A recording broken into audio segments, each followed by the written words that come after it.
Check റിപ്പബ്ലിക്കിൽ സെഡ്ലക് എന്ന സ്ഥലത്ത് സകല വിശുദ്ധരുടെയും നാമത്തിൽ ഒരു പള്ളിയുണ്ട്. ഇതൊരു സാധാരണ പള്ളിയല്ല, ഒരു സെമിത്തേരി ചാപ്പലാണ്. ഈ പള്ളിയിൽ കയറുമ്പോൾ ചിലപ്പോൾ നമുക്ക് ഭയം തോന്നാം. കാരണം ഈ പള്ളിയുടെ അകം മുഴുവൻ അലങ്കരിച്ചിരിക്കുന്നത് മനുഷ്യരുടെ അസ്ഥികൾ കൊണ്ടാണ്. ഒന്നും രണ്ടുമല്ല, ഏകദേശം 50,000-ഓളം മനുഷ്യരുടെ അസ്ഥികൂടങ്ങളാണ് ഇതിനായി ഉപയോഗിച്ചിരിക്കുന്നത്. ചർച്ച് ഓഫ് ബോൺസ് എന്നറിയപ്പെടുന്ന ഈ പള്ളിക്ക് ഒരു കഥയുണ്ട്. 13-ാം നൂറ്റാണ്ടിൽ സെഡ്ലക്കിലെ സിസ്റ്റേഴ്സിയൻ മൊണാസ്റ്ററിയിൽ നിന്ന് ഹെൻറി എന്ന പേരുള്ള ഒരു സന്യാസി വിശുദ്ധനാട് സന്ദർശിക്കാൻ യാത്രയായി. തിരിച്ചു വന്നപ്പോൾ ക്രിസ്തു ക്രൂശിക്കപ്പെട്ട സ്ഥലത്തെ ഒരുപിടി മണ്ണ് അദ്ദേഹം കൊണ്ടുവന്നു. അത് അദ്ദേഹം ആശ്രമത്തിന്റെ സെമിത്തേരിക്ക് മുകളിൽ വിതറി. ഇതറിഞ്ഞ് അനേകം ആളുകൾ തങ്ങൾ മരിക്കുമ്പോൾ ആ സെമിത്തേരിയിൽ അടക്കണമെന്ന് ആഗ്രഹിച്ച് മുന്നോട്ട് വന്നു. പിന്നീട് AD 1400-ൽ ആ സെമിത്തേരിക്ക് നടുവിൽ ഒരു ദേവാലയം നിർമ്മിക്കപ്പെട്ടു. അതിന്റെ താഴത്തെ നില സംസ്കരിക്കപ്പെടുന്നവരുടെ അസ്ഥികൾ സൂക്ഷിക്കുന്ന ഇടമായി.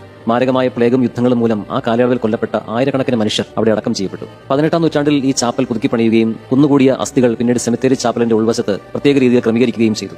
കേൾക്കുമ്പോൾ സംഗതി വിചിത്രമായി തോന്നുമെങ്കിലും ഓരോ വർഷവും ലക്ഷക്കണക്കിന് ആളുകൾ അവിടെ സന്ദർശിക്കാൻ എത്തുന്നുണ്ട്. 1,00,000-ഓളം മനുഷ്യരുടെ അസ്ഥികൾക്ക് നടുവിൽ അങ്ങനെ നിൽക്കുമ്പോൾ എന്തായിരിക്കും അവരുടെ മാനസികാവസ്ഥ? അവരെന്നല്ല ആരായാലും ചിന്തിച്ചു പോകുന്ന ഒരു കാര്യമുണ്ട്. ഏതാനും നാളുകൾ കൂടി കഴിയുമ്പോൾ തങ്ങളുടെയും ഭാഗതയും ഇത് തന്നെയാണ്. ഇനിയുള്ള ഇത്തിരി നേരമെങ്കിലും കുറച്ചുകൂടി നല്ല മനുഷ്യരായി ജീവിക്കും.